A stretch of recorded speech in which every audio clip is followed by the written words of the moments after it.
सारी दुनिया आपको, आपके जितने भी फॉलोअर हैं सब आपको खान सर बुलाते हैं। अब तो आप बता दीजिए आपका पूरा नाम क्या है खान सर? एक्चुअली क्या है कि एक शिक्षक के लिए खुद के नाम से ज्यादा मायने रखता है कि उसके द्वारा पढ़ाए गए लड़के देश का नाम रोशन करें यहाँ पर। तो वो लक्ष्य मेरे लिए ज्यादा इंपॉर्टेंट है, हमको अपने से नहीं ज्यादा मतलब नहीं। वाह। मैं खान सर के बारे में बता दूं कि इनका यूट्यूब पे जो एजुकेशनल चैनल है उसके 17 मिलियन मतलब 1,70,00,000 फॉलोअर्स ज्यादा हैं। है, ज्यादा है। अब 19 हो गए। 19 हो गए? बाप रे, क्या बात है, वाह। तो लॉकडाउन से पहले सर 30,000 थे। हाँ। एकदम लॉकडाउन के बाद जितनी आपकी सब्सक्रिप्शन बढ़ी है उतनी तो ओटीटी प्लेटफॉर्म्स की नहीं बढ़ी जितनी आपकी बढ़ गई। ये नेक काम की शुरुआत कैसे हुई थी खान सर? लॉकडाउन से पहले हम लोग ना ऐसे फिजिकली क्लास में ज्यादा पढ़ाते थे। अच्छा जी। क्लास में भी बहुत भीड़ रहती थी, लड़के पढ़ नहीं पाते थे। मजबूरी हो गई लॉकडाउन के बाद यूट्यूब पर पढ़ाना, क्योंकि दूसरा कोई ऑप्शन ही नहीं था। और हमको भी नहीं समझ में आया कि लोगों ने क्यों इतना ज्यादा सब्सक्राइब करते गए, क्योंकि हम तो वैसे ही पढ़ा रहे थे जैसे पहले पढ़ाते थे वहां पे। तो बस ये रहता है कि लड़कों को पढ़ाई से रिलेटेड उसको डाउट ना रह जाए कोई भी, क्योंकि जब हम लोग पढ़ते थे ना तो सबसे पीछे आते थे, हम लोग क्लास के पीछे बैठते थे। हम लोग मान लिए थे कि ये लोग बहुत अच्छे पढ़ने में, हम लोग का तो कुछ नहीं हो सकता है यहाँ पे। और घर वालों को भी लगता था तो जीव ले ला, कैसे भी काम चल जाएगा। बाद में हम लोग को पता चला ना कि टीचर की गड़बड़ी थी, हमारे ऊपर ब्लेम लगा दिया।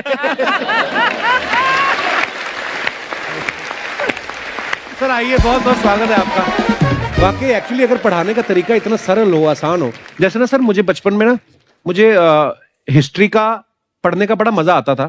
बड़ा होके पता चला कि मेरा हिस्ट्री में तो था इंटरेस्ट, पर मुझे कहानियां पढ़ना अच्छा लगता था जी। आज मुझे थोड़ा लिखने का भी शौक है, एक आध कुछ शायद फ्यूचर में चल के आप वो भी कुछ ऐसा देखें। तो मतलब मुझे शौक है लिखने का। अब जाके समझ में आया कि वो क्यों अच्छा लगता था, उसमें कहानी होती थी।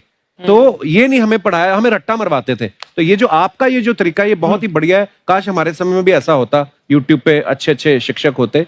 हालांकि हमारे टीचर भी बहुत अच्छे थे। लेकिन इतने डिटेल में खान सर, मैंने आपके वीडियोस देखे हैं, मतलब जिस सब्जेक्ट को आप जानते भी ना हो और अगर लेक्चर देखें और सुने तो उसमें इतनी रुचि पैदा हो जाती है। बिकॉज हम सब टीचर्स के द्वारा ही पढ़ाए गए हैं और हमारे अच्छे टीचर्स भी रहे हैं, लेकिन जरूर आप में एक बहुत ही खास बात है कि आप हर सब्जेक्ट को बहुत इंटरेस्टिंग बना देते हैं। और Thank you, ma'am. इसमें क्या है ना, टैलेंट जो है ये टीचर्स को विजुअल ट्रेनिंग कैसे देनी है, जो बताया अभी कपिल जी ने। कहानी, मैं एक छोटा एक प्रश्न पूछता हूँ।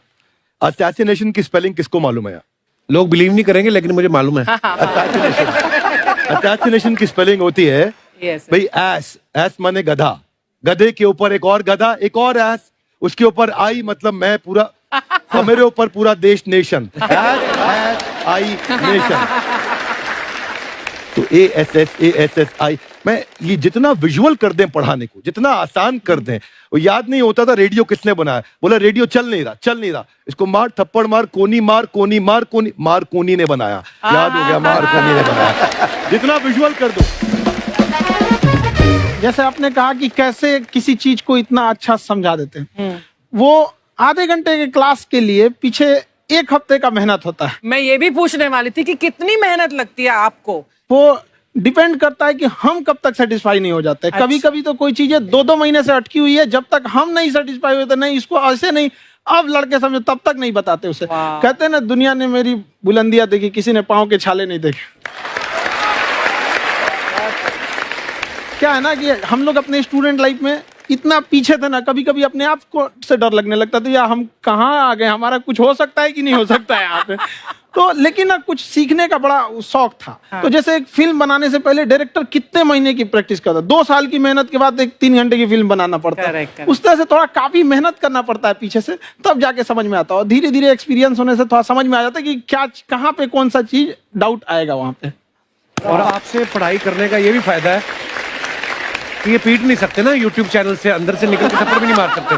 हमें तो पीटा इतना है ना, हम तो मतलब टीचर से सवाल नहीं पूछ सकते थे। कभी बचपन में पूछ भी लिया ना कि सर सूरज कितना दूर है, तुझे जाना है उधर है। मतलब ये नहीं कि बच्चे के साथ दोस्ती करो, उसके साथ।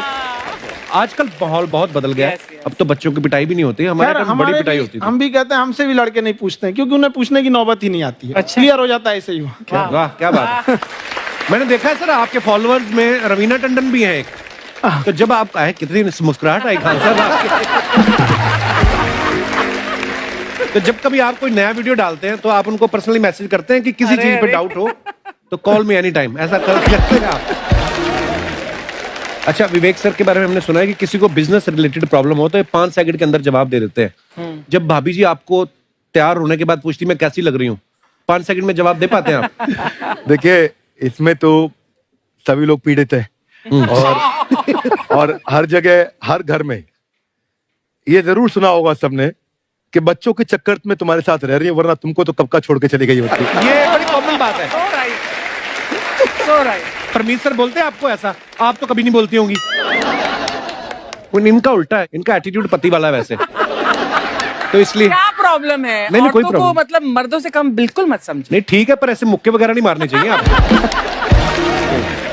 सर आपने अभी तक शादी नहीं की ना खान सर? नहीं। इतने पॉपुलर हो गए आप, आपका सेंस ऑफ ह्यूमर इतना अच्छा है, तो बड़े सारे प्रपोजल तो आते होंगे आपको। अभी तो इधर कुछ नहीं है सर। खान सर पर्सनल सवालों का जवाब कम देते हैं। अच्छा, वैसे हम शादीशुदा लोगों को देखने के बाद हमको थोड़ा सा और अच्छा, कई बार ना इंसान ज्यादा मोटिवेशनल स्पीकर्स को सुन लेना तब भी कंफ्यूज हो जाता है। कोई कहता है बड़े सपने देखो, गाड़ी लो, बैंक बैलेंस बनाओ। कोई कहता है कि इच्छाएं नहीं रखनी चाहिए, ये दुखों का कारण है। हम किसकी सुने गुरुजी? सुने सबकी, करे खुद की।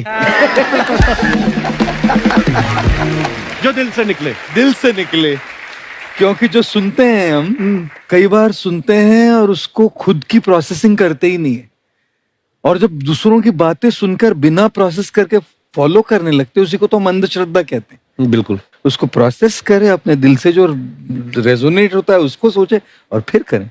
मम्मी सुना, मेरी मम्मी के आगे डॉक्टर फेल है। मम्मी की जो सहेली ऑन द स्पॉट इसके साथ बैठी है, और इनको अगर कोई प्रॉब्लम है, फॉर एग्जाम्पल कोई शुगर की प्रॉब्लम है, तो उन्होंने जो बोल दिया वो अंतिम सत्य है। ले मैनू फलानी कहती है, ऐ खाड़ो तो ऐ हो जाता है। ये सवाल मैंने आपके लिए पूछा था। I wanted to ask Khan sir कि आपका एक एपिसोड था ट्रेन के बारे में, कि ट्रेन में ऐसा क्यों होता है, शुरुआत में ऐसा हुआ था, ये यहाँ पर बोगी के लिए ये कनेक्शन, तो ये सोर्स क्या होते हैं आपके, कहाँ से आपसे ढूंढ सुन के लेंगी, लाते उसके हैं? बाद खुद का चैनल शुरू करेंगी। कुछ चीजें तो ऐसे डायरेक्टली मिल सकती हैं, और नहीं तो वहाँ ऑन द स्पॉट जाके वहाँ पे पूछ लेते। जो वर्कर होते हैं ना, उन लोग को ज्यादा आइडिया रहता है उन लोग से, वो पूछ लेते हैं कि ये कैसे काम करता है, तो वो ज्यादा कोशिश करते हैं कि हम किसी चीज को खुद से अगर जाने रहेंगे तो ज्यादा अच्छे से डिलीवर कर सकते हैं। तो कई बार वहाँ यार्ड वगैरह में भी चले जाते हैं पता करने के लिए। लेकिन बहुत इंटरेस्टिंग था। हवाई जहाज पर भी बनाइए। आप कहती हैं तो एक उस पर भी बना ही देंगे। बहुत शुक्रिया जी। अच्छा सर, कई बार ना माँ बाप भी, जो मैं ये कहूंगा कि उनकी गलती होती है कि अगर बच्चा आपका 4-5 साल का है, आप शुरू से उसके मन में डालना शुरू कर देते हो कि ये तो इंजीनियर बनेगा। हो सकता है बाप इंजीनियर हो, वो चाहता है कि जरूरी तो नहीं है। अब मेरे पिताजी पुलिस में थे जी, मेरे मामा सब आर्मी में थे, मैं अकेला इस फील्ड में निकला है, मुझे ये चीज अट्रैक्ट करती थी। ये कहाँ तक सही है सर? जी, मेरे हिसाब से तो बच्चों पे कभी प्रेशर नहीं डालना चाहिए, लेकिन साथ ही साथ हमको ये भी देखना चाहिए कि जैसे एल्बर्ट आइंस्टाइन ने एक बहुत अच्छी बात बताई थी, अगर एक खरगोश हो, एक बंदर हो, एक हिरन हो, एक शेर हो और एक मछली हो, उन सब को आप एक कतार में खड़ा कर दीजिए और उन सब के लिए एक ही टेस्ट हो कि आप पेड़ पे सब लोग कैसे चढ़ पाए। बहुत खूब। वाकई। अब सबको एक टेस्ट कैसे दिया जाए? मछली तो आत्महत्या कर लेगी सोच के कि मैं तो कोई पास ही नहीं होंगी, ये मछली कैसे पेड़ पे चढ़ेगी? राइट। लेकिन कई बार ऐसे हो गया ना कि एजुकेशन सिस्टम ऐसी बन गई कि बस ग्रेड्स हो गए, सब्जेक्ट्स पढ़ने हैं, Right. जो भी किया है, और वो भी जरूरी है, लेकिन वो करते करते बच्चों की जो इंटरेस्ट है, बच्चों की जो पैशन है, उसमें उनको एंकरेज करना बहुत ज्यादा जरूरी है। एक पिताजी एक बार अपने बेटे को ऐसा चाटा मारे जोर से, तो पड़ोसी ने पूछा क्यों मार रहे जी? बोला कल रिजल्ट है इसका। कल रिजल्ट? तो बोले रिजल्ट कल है ना साहब, तो आज क्यों मारने? कल बाहर गाँव जा रहा हूँ, कल का काम आज निपट के करता हूं। कहने का मतलब ये है कि आप देखिएगा कि अगर आप बच्चों को अपने कॉम्पिटेंस के हिसाब से नहीं देंगे तो ये चाटे ही खाते रहने पर फेल ही होते रहेंगे। बहुत खूब। वाकई। अच्छा, विवेक सर का एक कहना है कि बच्चों का अगर 95% से ज्यादा मार्क्स आते हैं वो भी खतरनाक होते हैं।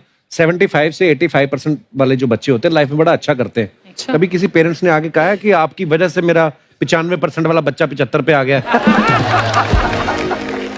नहीं, बेसिकली 95%, देखिए स्कूल में जो पढ़ाई हो रही है, जो बताया, वो classroom based conceptual theoretical approach है। और उसमें बच्चे को क्या चाहिए, एक कॉन्सेप्ट होता है कि जिस सब्जेक्ट में 10 में से 3 आ रहे हैं उस पर फोकस करने की जगह वहां फोकस करो जिसमें 10 में से 7 आ रहे हैं, ताकि उसका सुपर स्पेशलिस्ट बने। पर वहां सब कुछ पोर किया जा रहा है। तो 95% के चक्कर में, 98% के चक्कर में अपनी ओवरऑल डेवलपमेंट कर नहीं पाता है।